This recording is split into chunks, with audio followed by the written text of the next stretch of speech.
Oh, hello guys, welcome back. I'm trying to make this quick. I keep trying to do it, and it keeps sounding like exactly the opposite of what I want to say. So maybe if I keep it short, it will work better. But yeah, I think for years I've been coming to the realization I don't believe in God. I don't believe in Jesus. I never did as a child. Somewhere along the way, because they wouldn't let me worship other gods, I was always called to other gods, especially Bastet. And Bastet would be on the sidelines, and I would see other gods in church. I've told you guys this. I didn't hear the resident god. I didn't like the resident god. I only worshipped him and his son and the angels and saints because that's what I was forced to do. I wanted to go off of the other gods. And keep in mind, this is back in the 80s. We didn't have internet in this area. We didn't have all the books. We didn't have what you kids have today, where if somebody's 8 years old, they decide they want to worship Bastet, they just go on YouTube and then look up a video. We didn't have that. So, I never really felt called to him. And I was feeling a calling, and I think it was the old man, or it was Satan, or it was Lucifer, or it was somebody. And it wasn't him.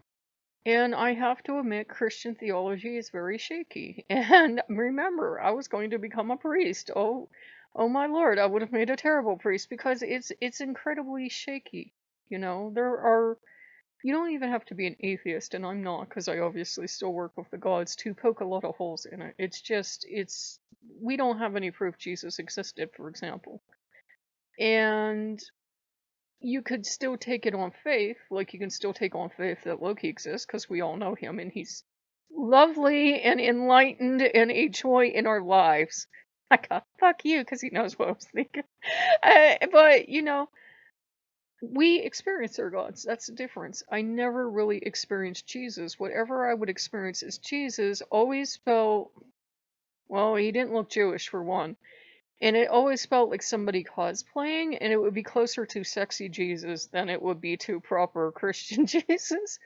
So, who the hell did I experience? I don't know. Some god decided somewhere, well, they're not answering her. This is just sad.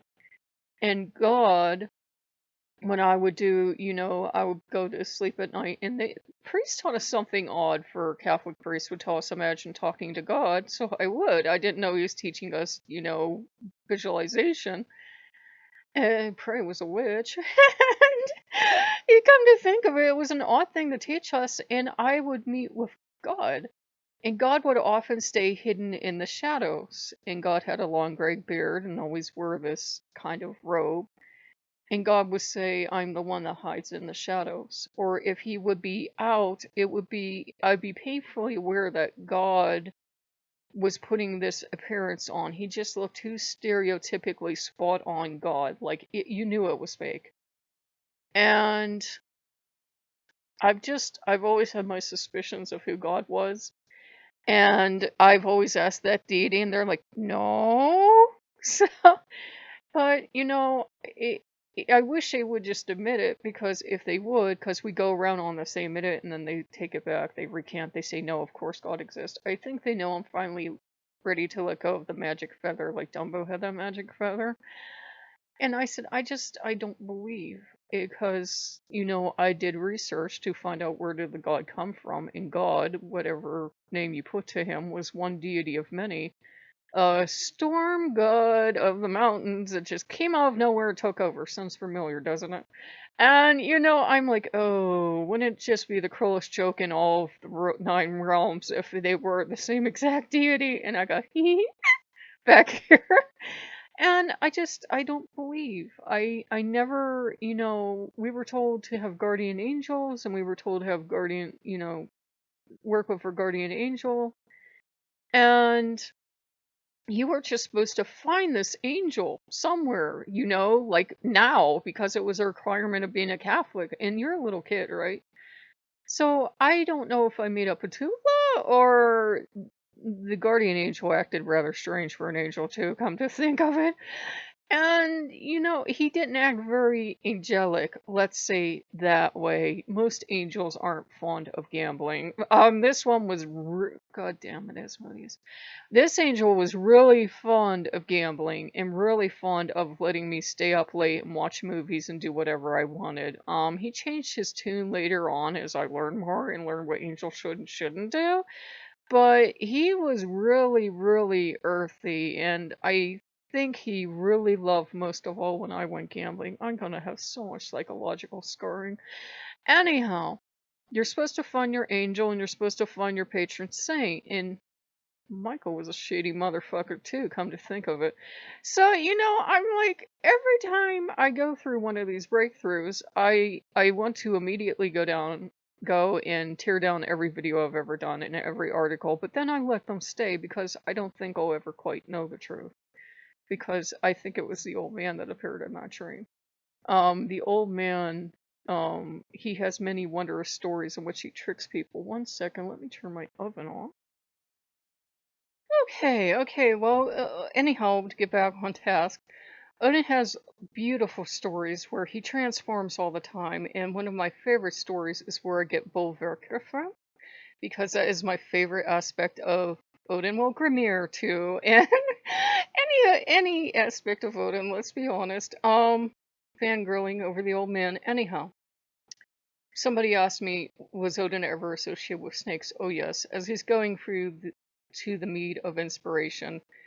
He shapeshifts into a farmhand, he shapeshifts into a snake, into an eagle, and into a handsome young man that we know of. This is the version of the story we have. Gods know he could have shapeshifted into something else as well. So yes, he has taken the form of a snake, and he's a shapeshifter and he's a trickster, which is why when I saw the snake and I saw the well, I was like, oh. And I think for a millisecond when that god appeared, one eye was missing. And that was like, oop! Like he remembered, but I think sometimes he likes to tease his people and he likes to play. He's very playful in his own rough, do as little damage as possible way. He tries not to hurt his people, but he gets rambunctious and wild. I'm actually rather proud of him because we're told originally he was a god that was so out of control he couldn't interact with humans. He tamed himself, he civilized himself. He's the only god that really ever civilized himself, unless they were all that bad. I don't know. I don't think so. So, anyhow, he really likes his people, and I think he was willing to let me hold on to the beliefs I had for as long as I had because he just wanted to make sure it was okay before he took them away.